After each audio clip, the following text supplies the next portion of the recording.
Hi, so my name is Jake Donnelly, and this is my first required reading presentation for Urban Governance 305.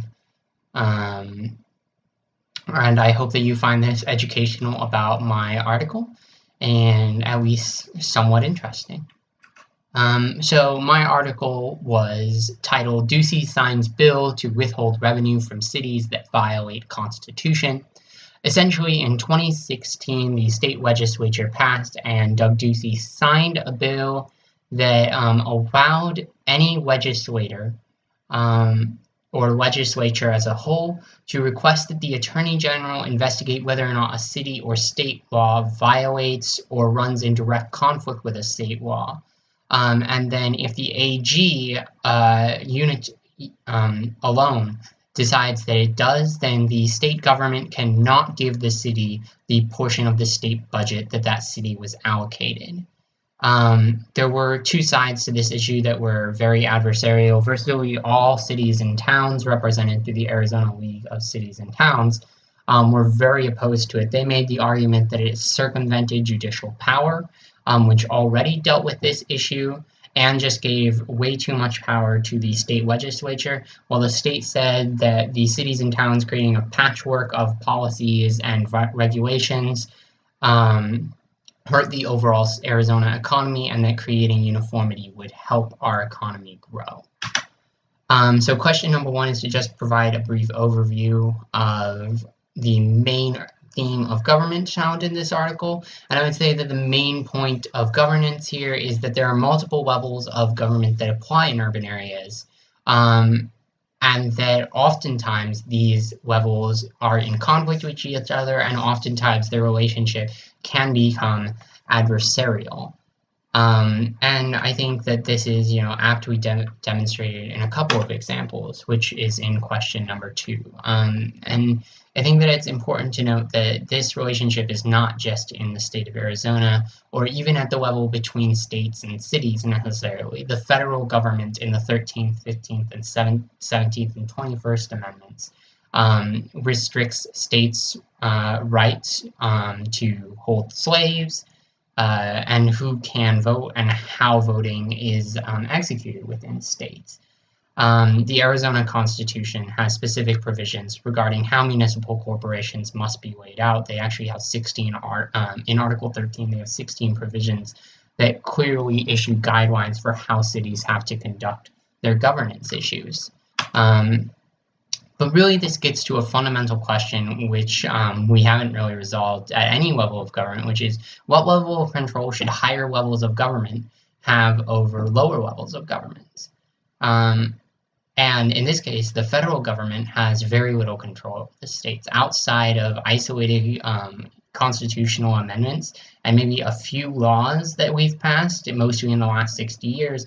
The federal government has barely any control over what states can or cannot do.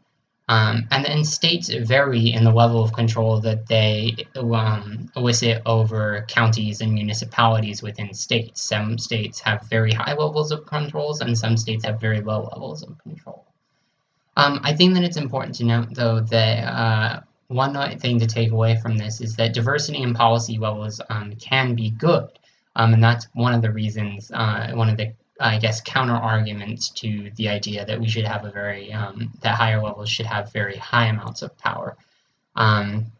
For instance, rural places with lower living expenses should have a lower minimum wage than in major cities that have high living expenses. And that wouldn't be possible if we just created legislation from the top down.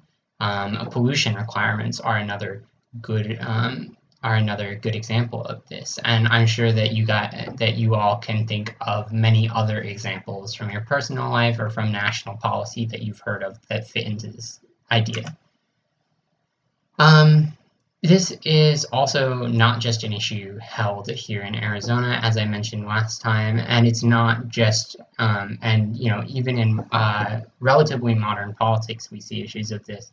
One issue that really came to mind when I thought about was conflict between sanctuary cities and the federal government. In this case, I chose Mayor Bill de Blasio of New York City, who is a fairly national political figure.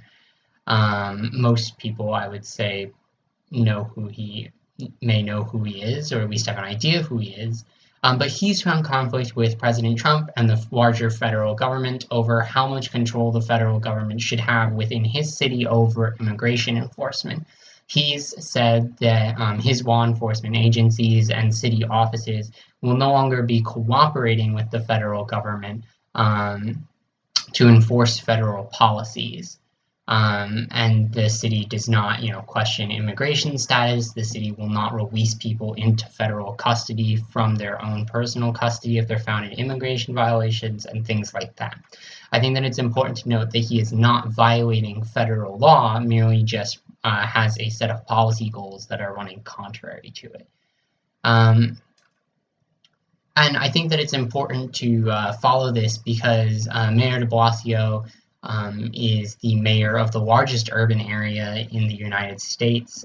He's fairly famous, at least if you follow politics within the US, and that many other cities, mayors, public bureaucracies take ideas from the city of New York and from his office, meaning that his actions and his views on this diversity of power have national impact, and he is nationally recognized when he takes actions regarding the division of power between levels of government. I'd like to say that I personally disagree with actions taken by the state government. I think that they're too restrictive. I can't really consider a case where I think that the overall economy of Arizona has been hurt by a patchwork of policies. And so I think that their justification for the law is wrong. I think that the application of the law has been to challenge cities for passing laws purely that the state legislature or even a state legislator disagrees with. One case of this was that the city of Tucson was ordered to sell guns that police confiscated instead of destroying them. The state has a law that says that you have to sell them. The city passed a law that said that you had to destroy them, and the state made them repeal that law. I can't think of a way in which destroying guns instead of selling them hurts the overall economy or creates confusion for businesses here in Arizona. So I think that this is a clear demonstration that the original justification given for the law is not necessarily being practiced in application. One way that it affects all of us in our peer group, I guess, is that your votes just have less power within a municipality. Ordinarily, you get to vote for your city councilman and a mayor who make policy decisions for your city. In this case, somebody who doesn't even live in your city may be making decisions about policy in your city. And so that just reduces the amount of power that your individual vote has to shape the area where you live. And I think that can be actually a really serious problem because I do believe that people should only have control over policy where they're going to be affected by it. And so I think that it's really important to consider the impact that this is having on the power that each of us possess as individual voters. And for me personally, the impact is fairly major. I'm a sustainability major, so I focus a lot on environmental issues. And cities in Arizona have made a lot more progress on environmental issues than the state government has. In water conservation, I've worked on 2 projects, one in the city of Gilbert and one in the city of Goodyear, where they passed or forced HOAs to comply with stricter water regulations than the city required, than the state required, under city regulation or city planning. If the state wanted to, they could use this law to force cities to undo that progress and create a supremacy of state laws in this area and essentially reverse a lot of valuable environmental progress that's been made in a fairly arid area that we live in. And I don't think that it's unreasonable to think that they could do this because the state ordered the city of Bisbee to reverse its ban on plastic bags, which had environmental consequences. So clearly they can use it to reverse progress on environmental issues. So thank you for listening to my presentation. This is just some of the references that I used during it. I hope that you found this presentation interesting and that you have a better overview of exactly what this article outlines as an urban governance issue. Thank you.